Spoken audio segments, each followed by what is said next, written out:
未婚夫赠我换魂玉，害我被人夺舍，做了孤魂野鬼。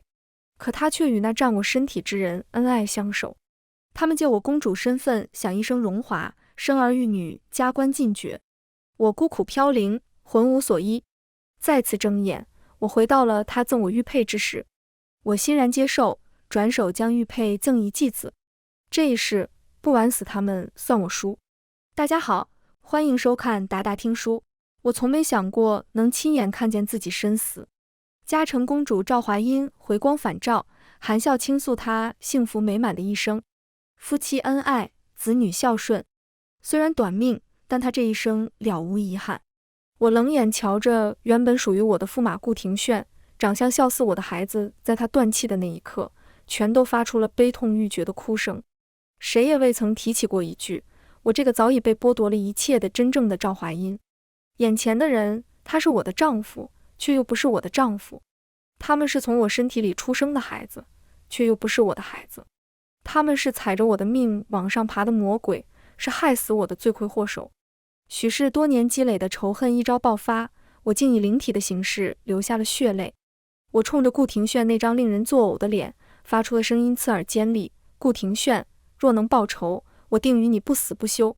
可随后我的身体便开始逐渐变得透明，我以为是我的日子到了，便闭上眼准备认命投胎。可没想到，耳边竟又回荡着顾廷炫那令人讨厌的声音：殿下，这枚玉佩是我顾家的家传玉佩，是要送给我日后的妻子的。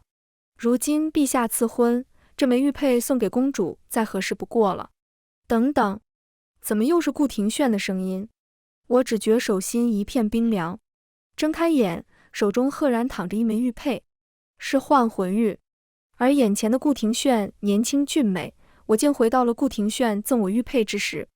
殿下，见我发愣，顾廷炫再次开口，他的脸上挂着笑，眼里却闪过微不可察的不耐。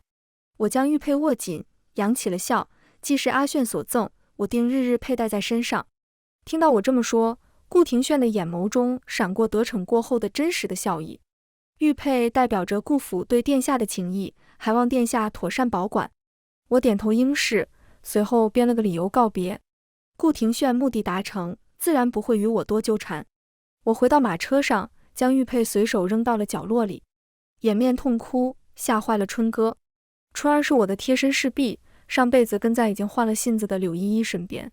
因着自小侍奉我的缘故，她发现了我被夺舍后的异常，因此被柳依依折磨致死。殿下可是受什么委屈了？春哥惊慌失措，拿着手帕为我拭泪。无事，回宫吧。另外，帮我找个濒死之人，要身份卑贱、身世复杂的。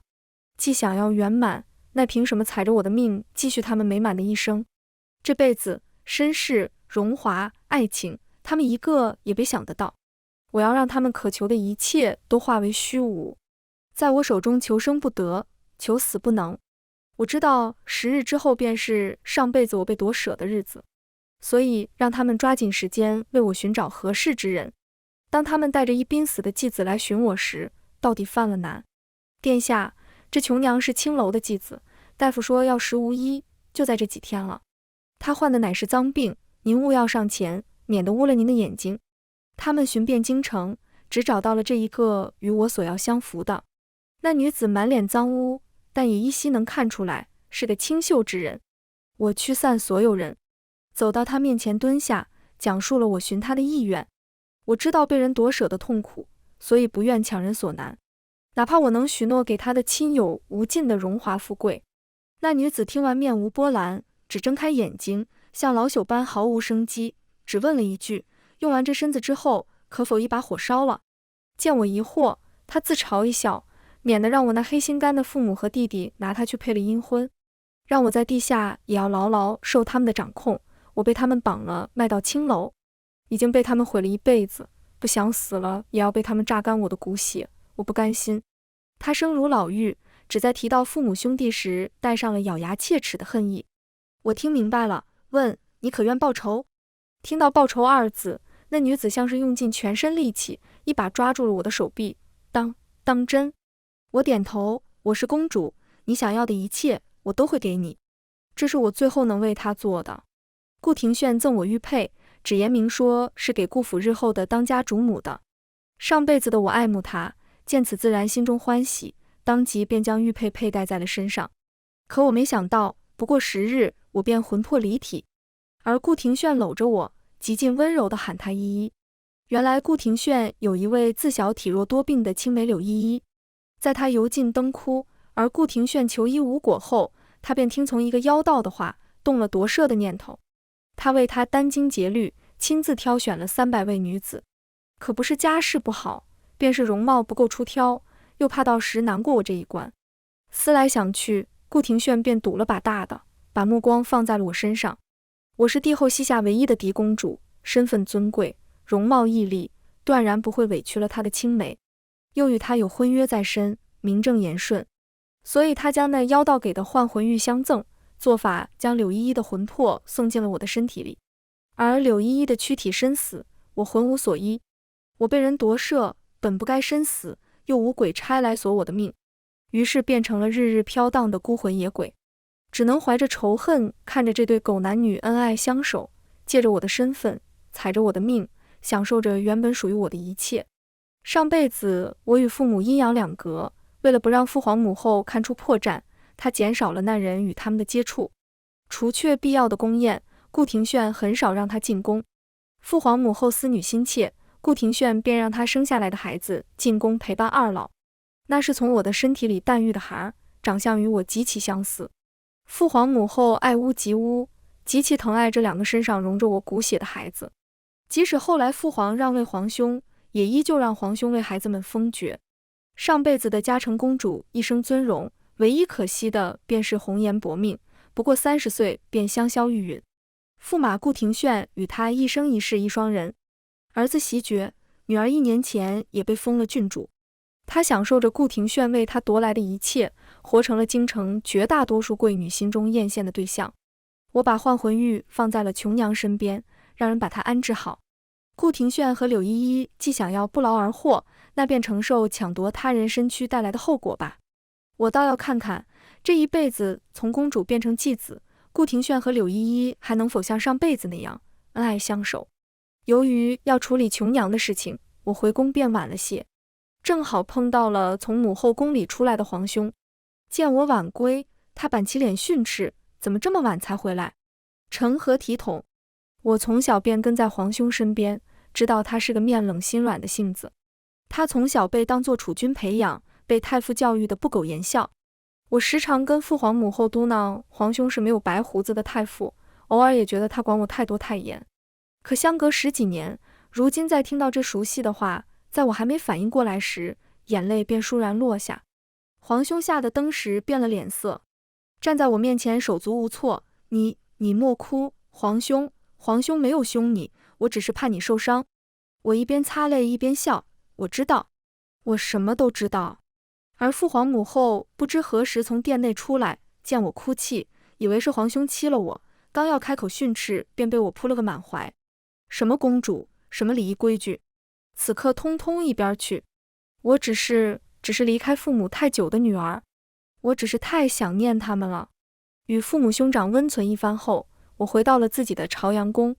我并没有将今日之事告知他们，因为我知道，按照父皇的脾气，告诉他恐怕就直接把顾廷炫拖出去砍了。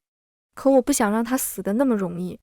朝阳宫离得近，我回去时，东鹤正坐在椅子上，指挥着一些低等级的宫女太监做事。春歌与东鹤都是我身边侍候的1等宫女。春歌温厚善良，忠心不二，负责我的饮食起居；而东鹤心思缜密，善管理，便负责朝阳宫的公务。见我回来，他从椅子上起身，蹦蹦跳跳地跑了过来，将我上下扫视一番。殿下今日与我们的准驸马相谈如何啊？我并未回答，而是似笑非笑地瞧着他。来人，把东鹤拖下去。杖毙！我话说出口，不仅朝阳宫的宫人，就连春歌也愣了。殿下，您莫不是开玩笑呢？东鹤反应过来，先前脸上的戏谑玩笑尽数消失，取而代之的是无尽的恐慌惊惧。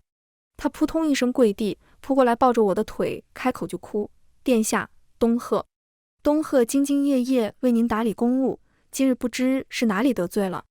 我扬手便给了东鹤一巴掌。我竟不知你已经想和本宫做姐妹了。东鹤趴在地上，听到我的话，脸刷的一下惨白。上辈子的柳依依，哪怕尽量减少入宫次数，还是免不了要面见帝后。东鹤从小伺候我，对我的喜好了如指掌。顾廷炫用驸马妾室的位置诱哄他入局设计我，又让他说出我的喜好，助柳依依过我父皇母后那一关。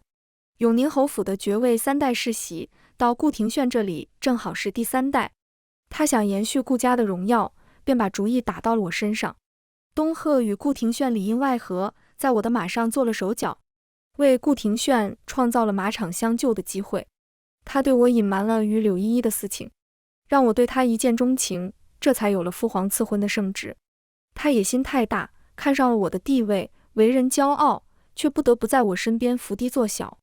他的自尊心受到了折辱，便越发不喜欢我，这才想到了夺舍的法子。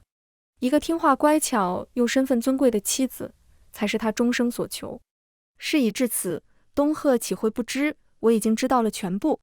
他面色灰白，抖着唇朝我爬过来，声泪俱下的求饶。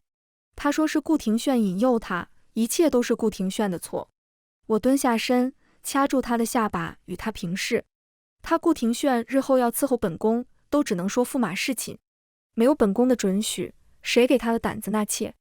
东鹤，你自小长在本宫身边，眼皮子就这么浅吗？你被蛊惑是真，可要害我也是真。念在你自小陪我一起长大的份上，便给你留个全尸吧。东鹤最后选了一杯毒酒，我亲眼看着他在我眼前没了气息，吩咐下去，今天朝阳宫的事情，若是有人敢向外透露一星半点，东鹤的今日便是他们的明日。春哥得知了事情的真相，气得浑身发颤，啐道：吃里扒外的东西，当真可恨。那殿下接下来要怎么做？接下来我让人悄无声息地处理了东鹤的尸体，再找人模仿他的笔迹，给顾廷炫通风报信。杀鸡儆猴之后，如今朝阳宫人人风声鹤唳，都自觉闭紧了嘴巴。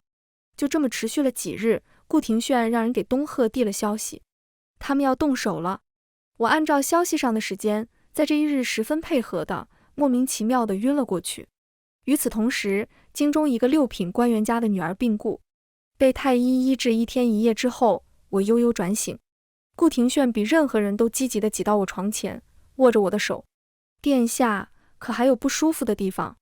顾廷炫一边惊喜又紧张地看着我，一边用眼神示意他的身后。守在我床前的还有父皇母后和皇兄。父皇母后以为他紧张我，对于他此番失礼的行为倒也没说什么。我学着上辈子柳依依的神情盯着他看了一会儿，就是不说话。他瞧着我略微蹙眉，怎么了？我有些委屈地开口，我想吃百花糕。顾廷炫瞳孔骤缩，百花糕的主要原料是牡丹花，而柳依依对牡丹花过敏。我很明显地感觉到顾廷炫握着我的手开始发抖。阿炫，你可是冷了？反应过来的顾廷炫噌的便甩开了我的手，随后意识到此举过激，慌得立刻解释：臣只是过分担忧公主殿下。父皇母后此刻没有心情关注他，全都凑过来关切地问东问西。倒是皇兄看着他若有所思。再次经过太医诊脉，得出我没有什么事情后，他们才彻底放心，离开朝阳宫去处理政务了。走之前，顾廷炫旁敲侧击地问我，前几日臣送给公主的玉佩可还配在身上？我母亲想着过几日进宫来向您问安，若她见您佩戴，定是欢喜。我从枕头下拿出一枚玉佩，与顾廷炫送我的玉佩极其相似，只是成色不一样，更少了几分阴邪之气。诺，这不是……哎呀，怎么变成皇兄送的玉佩了？我拿出玉佩，仔仔细细地瞧了一眼，随后满目愧疚地看向正死死盯着我手里玉佩的顾廷炫。阿炫，忘记跟你说了，在你送我玉佩之前，皇兄也曾赠过我一枚玉佩。当日你送我玉佩之后，我在回宫的路上碰到一个乞丐，我让人把皇兄赠的玉佩送给他，让他换了银子给自己治病。当时天色已晚，我看不清，恐是将你赠的玉佩当成皇兄赠的。听完我的话，顾廷炫还有什么不明白的？他气得额头青筋暴起，却不敢指责我将他的玉佩送给乞丐，只能站起身斥责我不敬皇兄。殿下怎能将太子送您的礼物随意赠给乞丐呢？若殿下真想救命，大可给他一只簪子、一方手帕，都是可以换钱救命的东西。我被他斥责以后万分委屈，可还没等我开口，皇兄先开了口。不过是死物罢了，嘉诚就是丢掉孤也不在乎，倒是顾公子，你僭越了。顾廷炫忙下跪请罪，那枚玉佩是皇家之物，臣只怕既是皇家御赐，那孤会让父皇再赐一枚玉佩给顾府。嘉诚累了，你且退下吧。皇兄打断了顾廷炫的话，让他早点出宫。再不甘心，顾廷炫也只能安分告退。他太过自信，以至于都没有发现东鹤的消失。顾廷炫走后，皇兄坐到我床前，你到底在做什么？是的，他根本就没有赠过我玉佩，是我让人连夜去做，借用了皇兄的名义罢了。迎着皇兄探究的目光，我深吸一口气，将顾廷炫的阴谋和盘托出。而皇兄气得手捏得咯吱作响。顾廷炫他放肆，妹妹别怕，哥哥这就让父皇下令把永宁侯府削爵抄家。我的心里涌过一阵暖流，就知道他会是这个反应，于是连忙拽住了他的衣袖。可这种死法岂非便宜了他？皇兄，让我自己做吧，我能把这件事处理好。他敢把这种阴邪之法用到我的身上，那我必须要让他付出代价。我把计划向皇兄和盘托出，让他暂时替我瞒着父皇母后。为了不让顾廷炫生疑，他还去求父皇赐下一枚玉佩，当作因我的失误而向顾家赔罪。一时间，京城权贵都知道，不仅嘉诚公主极爱慕顾廷炫，就连皇帝和太子都对顾廷炫青眼有加。而顾廷炫一边活在被众人高高捧起的虚假繁荣之中，一边焦急地满京城寻找我口中的乞丐。毕竟那可是从小陪他一起长大的青梅啊。听说柳依依在琼娘的身体里醒来之后，不敢相信自己如今的处境，每日不是喊着自己是嘉诚公主，便是官员家的小姐，更发疯一般的要去寻找顾廷炫。他说他是永宁侯世子的心之所爱。上辈子我变成游魂之后，才知道使用幻魂玉夺舍并不是万无一失。幻魂玉虽可以更换灵魂，可如若原主意志强大，还是有机会回到属于自己的躯体里的。而顾廷炫为了断绝我回来的机会，竟谎称我生病，让我的父皇母后送来了指尖血混进朱砂，让柳依依佩戴。至亲骨肉的血庇护了夺走我身体的柳依依，也彻底断绝了我生存的机会。但我的命格与柳依依相克，她无法承载我的命格，仍旧要承载阴邪之术带来的后果，最终还是落了个红颜薄命的结局。而这一世被他夺舍的琼娘早已心存死志，恐怕早就飞升极乐，再不肯看这污糟的世间一眼。柳依依原身已死，无人与她抢夺琼娘的身躯，虽不知两人命格是否相克，可对我来说却是足够了。我瞧着底下人上报来的内容，嗤笑一声，随手把纸丢在了蜡烛上。既是心之所爱，那本宫怎能阻挡心爱之人相见呢？我让人撤了对柳依依的监禁，再把顾廷炫的消息透露给他。第二日，驸马当街与青楼女子拉扯不清的消息便传遍了京城。这一日，我与春哥早早等在了顾廷炫会出现的路上。而顾廷炫出现之后，我远远看着一个满身脏污的女子朝顾廷炫跑去。她扑到顾廷炫身上，声泪俱下地喊道：“炫哥哥，我是依依啊！”顾廷炫脸色一变，看见她的惨状，眸中浮现心疼之色。他正要扶起柳依依，便听到了一伙人远远的喊叫。她是醉春楼偷跑出来的继子，身上染了病，莫要脏了大人的贵体啊！来人喊的声音之大，半条街的人都能听见。远远的，我看见顾廷炫的脸扭曲一瞬，眼中闪过嫌弃之色。伸出去的要扶柳依依的手也尬在了原地，扶不是，不扶也不是，最终只能咬咬牙，伸出一只手把柳依依扶稳，并默默拉开了距离。柳依依发现了他的举动，崩溃大喊：“你嫌弃我？你嫌弃我是不是？炫哥哥，我是你的依依啊，我是柳修传家的小姐啊，不，我是公主，我是嘉诚公主啊！”顾廷炫听他这样喊，立刻怒斥：“哪里来的疯子，竟敢直呼公主封号！”柳依依不可置信地看着顾廷炫，可没等他继续喊，来抓他的醉春楼的老鸨便穷凶极恶地给了他一巴掌，恶狠狠地道：为了给你治病，花了我醉春楼多少银子，贱蹄子，居然还敢跑，看老娘不打死你！随后一群人涌上来，对着柳依依拳打脚踢。顾廷炫到底看不下去，出声制止了他们的行为。围观的老百姓也开始纷纷出声赞扬顾廷炫，到底是一条人命，这位大人心地良善，会有好报的。戏看够了，我让春哥抱了一些零嘴儿，装作偶遇的样子出现。我十分惊讶，忍着恶心，亲昵地拉近了与他的距离。阿炫怎么在这儿？顾廷炫没想到我会出现，极力压制眼中的慌乱。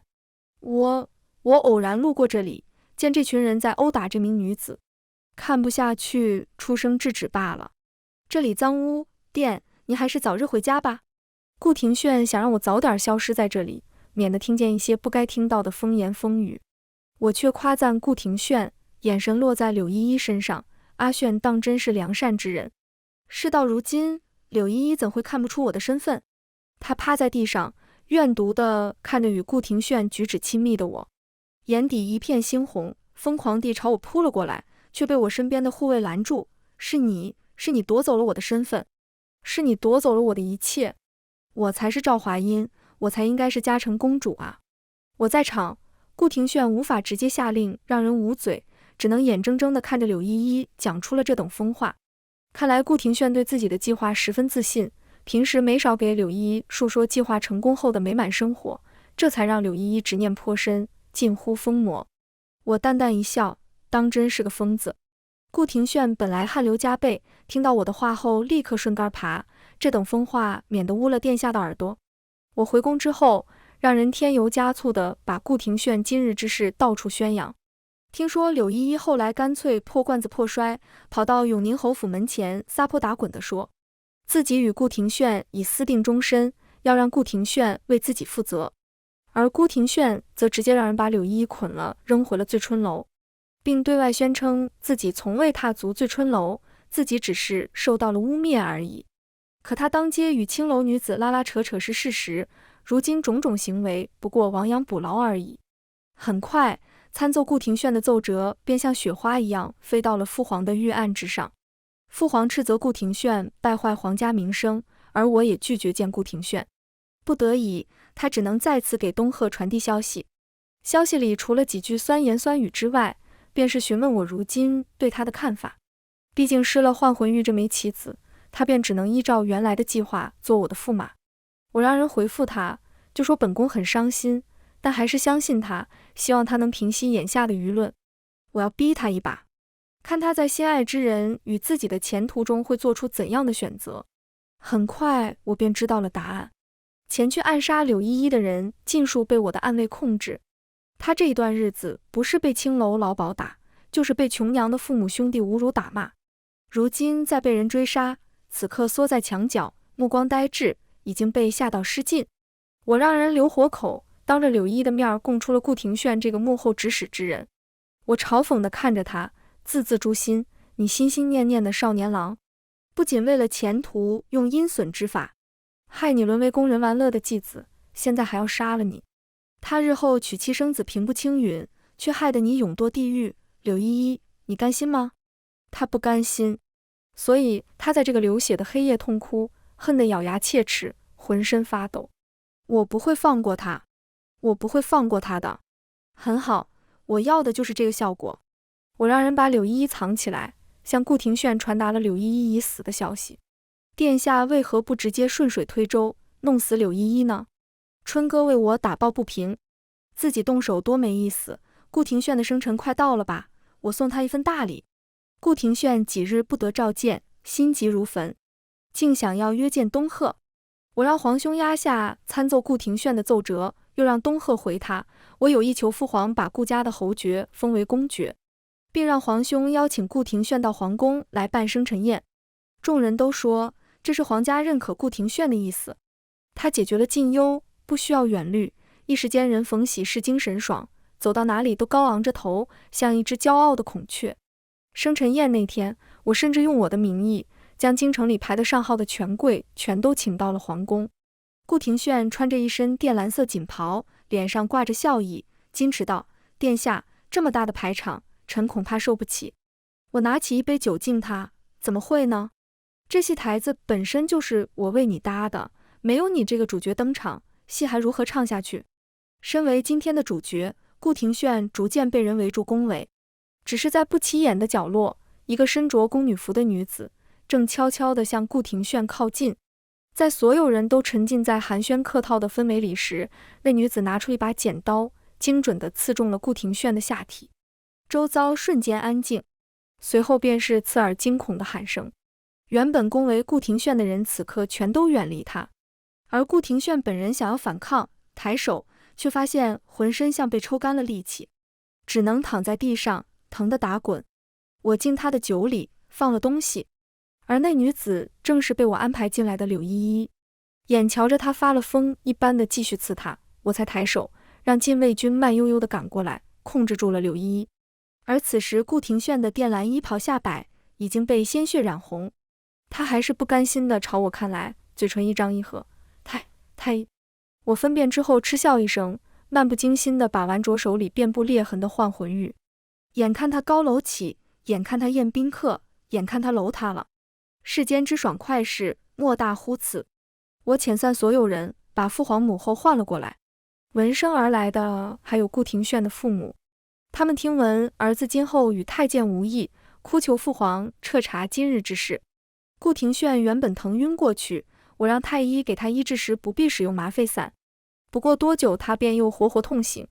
即便如此，他还是强撑着咬牙为自己辩解：都是柳依依，都是那个贱人害我。殿下，我是被他用妖术蛊惑的，你要信我啊！而柳依依一句也不为自己辩解，只脸上带着嗜血疯狂的笑。被拖下去时还嘶吼着：愿得一心人，白首不相离啊！父皇母后一头雾水，我与皇兄对视一眼，让人把那妖道拖了上来。那妖道如今不过30岁，却已身躯佝偻，须发皆白。使用幻魂玉这等阴损之法害他人者，施法之人须以50年寿命为代价。那妖道被找到时平静异常，只说他曾被老侯爷所救，救命之恩自然须以命来还，他所做一切皆不后悔。我像丢垃圾一般把那幻魂玉扔在妖道的身上。救命之恩，你的救命之恩为什么要让我来付出代价？我只要一想到我上辈子的悲哀，竟然是因为与我毫不相干的救命之恩，胸膛便开始像滚了开水一般痛苦难耐。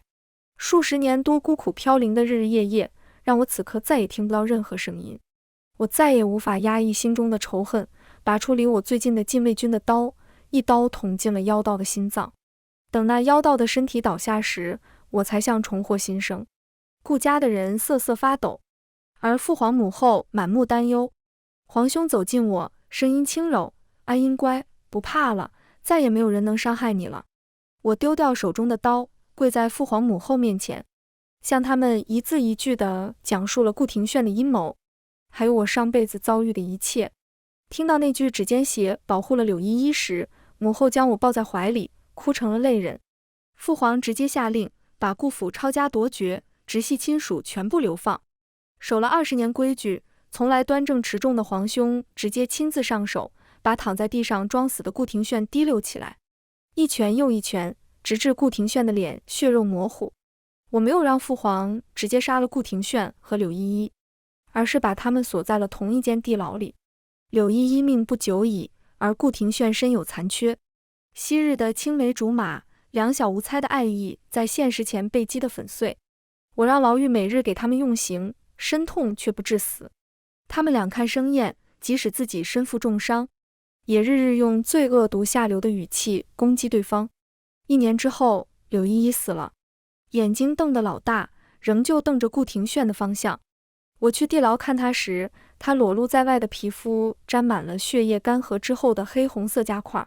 由于那玩意儿被剪，小便失禁，臭不可闻，像一只被圈在猪圈里的猪。他已然认不得我。听说顾廷炫与一具尸体待了1个晚上，第2天精神恍惚，在地牢里又哭又笑，说什么自己是驸马爷，是国公爷，说自己有儿有女，妻妾成群。顾廷炫也有了上辈子的记忆。从顾廷炫疯癫的只言片语中，我知道，原来上辈子的嘉诚公主死后，顾廷炫装过一阵子的伤心欲绝。他不接受任何人说亲，说是要悼念亡妻。就这么守着2个孩子过了5年，就连我的父皇母后也深受感动，亲自为他定下了一门亲事。顾廷炫以孝道为由推拒不得，自此以后娇妻美妾在怀，面子里子都有了，可谓是真正的人生赢家。可这辈子却只能日日在暗无天日的牢狱中度过了。我从来不是什么心善之人，所以没有让人停止对顾廷炫用刑。害人者终害己，他得为此付出代价。琼娘的身体火化的那天，住在京郊的一家无缘无故的彻底失踪。我把琼娘的骨灰摆在那母子3人面前，逼着他们向苦了一辈子的琼娘叩首请罪，最后当着琼娘的面把他们全部绞杀。我将琼娘的骨灰随风散了，让人在各地设立专门收留女子孩童的居所，命名为琼善堂，为无数个琼娘这般的女孩子提供庇护。历史的车轮滚滚向前，我们也该不断进步。全文完，达达听书，感谢您的观看，每天上新精彩小说，喜欢就订阅吧。